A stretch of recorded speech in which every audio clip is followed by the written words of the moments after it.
최덕재 13주차 중압의치로부터 모형 제거와 의치의 다듬질 및 연마에 관한 프레젠테이션을 시작하겠습니다.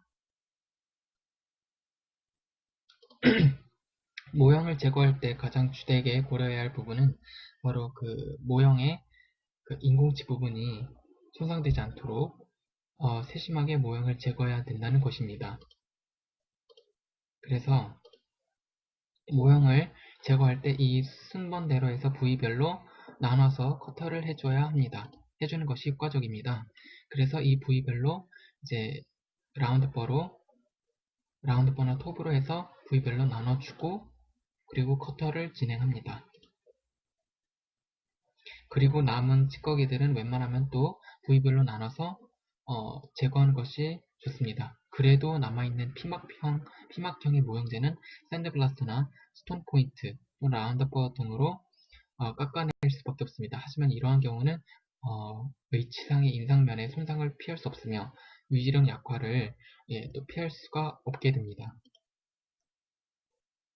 또는 모형재 찌꺼기는 조직면에 붙어있는 모형재 찌꺼기 같은 경우는 석고 용해제로도 녹여낼 수 있고 또 초음파 세척기를 이용하면 효과적이지만 열이 발생되어서 변형이 또 초래된다는 것을 고려해야 할 것입니다.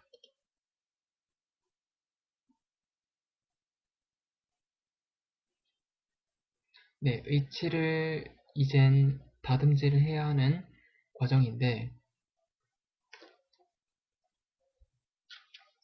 모형으로부터 중합된 의치를 분리한 후에 시행하며 레진 전입 시 상함과 하함 사이로 물려나온 여분의 레진 플래시 및 레진 알갱이를 제거하고 의치의 최종 형태와 두께가 갖추어지도록 형성하는 과정입니다. 의치상 다듬질 과정을 보여주는 사진입니다. 그리고 인공치, 이걸 퍼미스로 연마하는 과정입니다. 퍼미스로 연마할 때 인공치에 직접적으로 닿지 않게 세심하게 주의를 해줘야 합니다. 특히 인공치들 사이의 치간 부위를 연마할 땐 특히 세심하게 주의를 해서 의치가 파절되지 않도록 주의를 해야 합니다. 네, 그러면 이체를 다듬질, 펄리싱 할 때 사용되어지는 기구 사용법에 관해서 말씀을 드리겠습니다.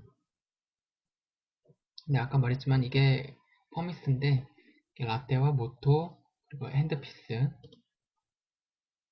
다음에 여러 종류의 연마 기구들을 보자면 A가 레그 휠, 그 다음에 B 러버 포인트, C 브러쉬 휠, D 펠트콘, 그 다음 E 로빈슨 브러쉬.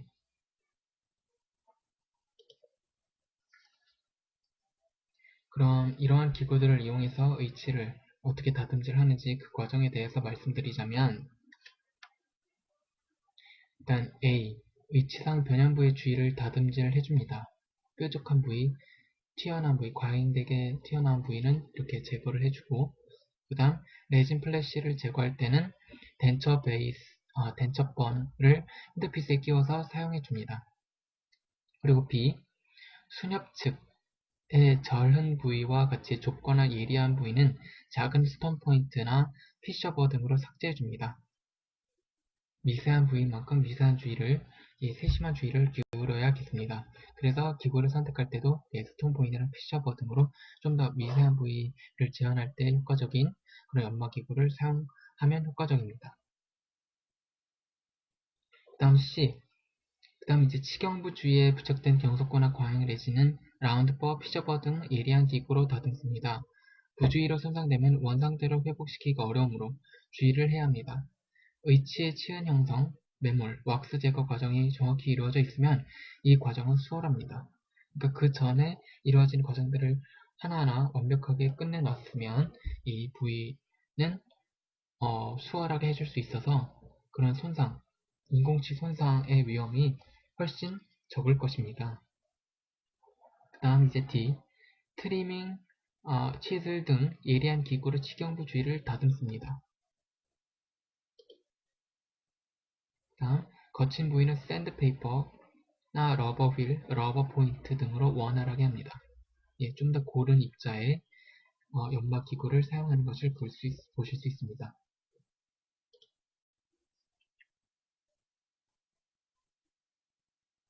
네, 이게 사실 이것도 연마에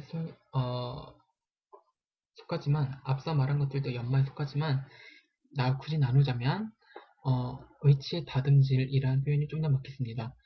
아예 좀 큰 덩어리, 큰 부위를 다듬는다는 개념이기 때문에 그 다음에 이제 어느 정도 고르게 되었다면 그 다음부터 이제 광을 내야 하는 의치 연마 과정으로 이제 넘어가서 발표를 진행해 보도록 하겠습니다. 네, 기공용 칼이나 스파츌라로 접촉시켜 부풀린 다음 길게 늘어진 실홀은 토치 램프나 라이터 블로 제거한 후 사용합니다.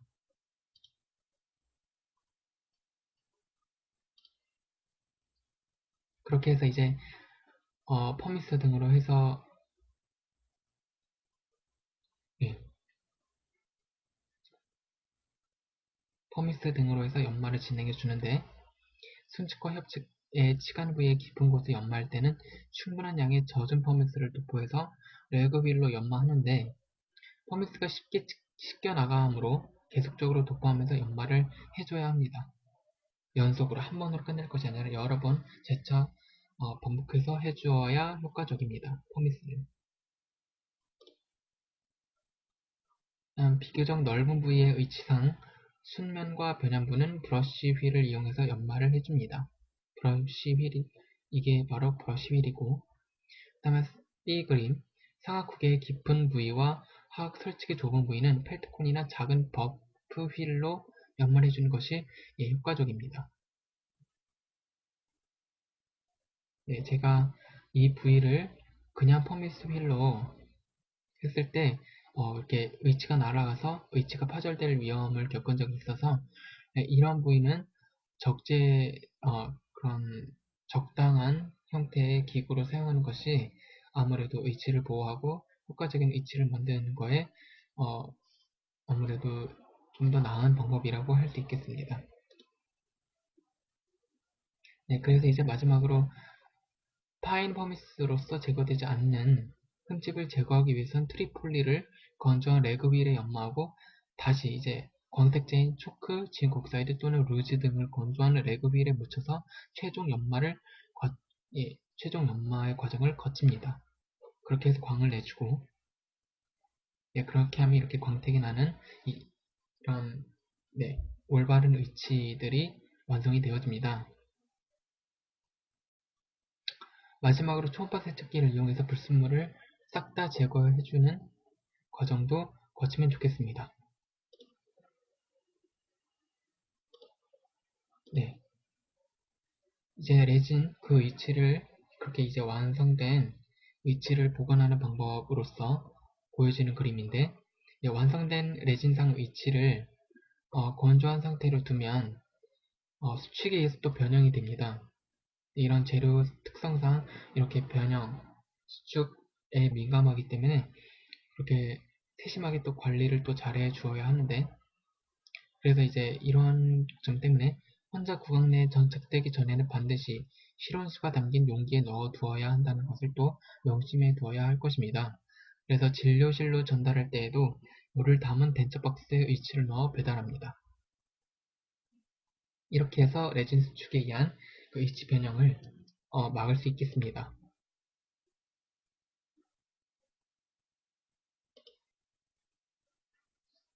네, 이렇게 해서 완성된 위치들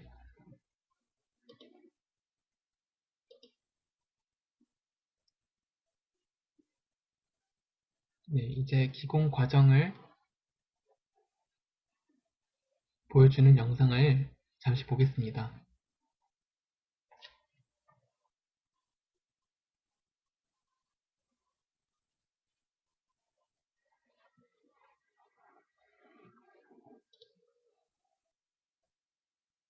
이렇게 해서 모형을 분리해 가는 과정을 보여주고 있습니다.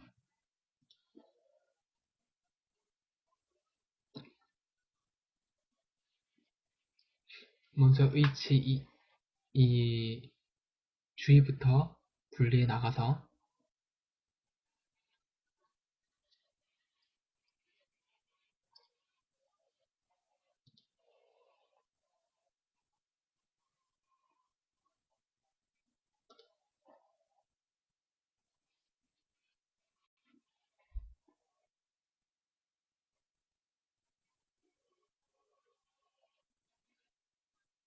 최대한 의치에 손상이 가지 않도록 그 주위를 잘 두드려서 분리를 해주어야 합니다.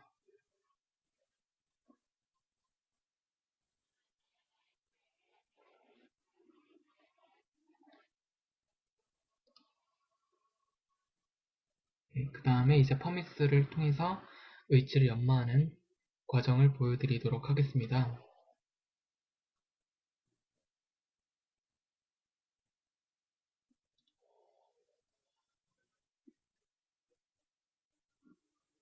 이렇게 묻히고 퍼미스를 묻혀서 이 퍼미스의 레그 휠에 이제 연마를 해줍니다. 연마를 진행해줍니다.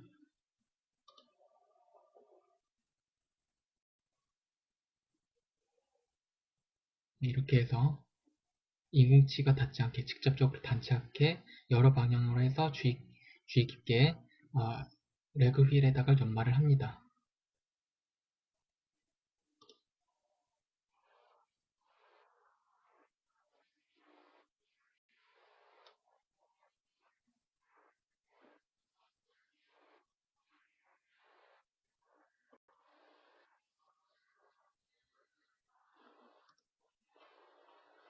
네, 이 치아 부위를 연마해 줄 때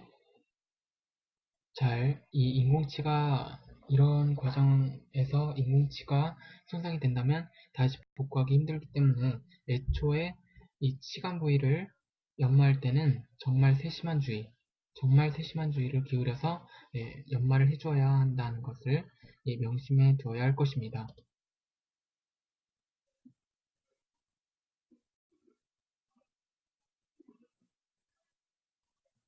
배는 부위도 잘 연마해주고,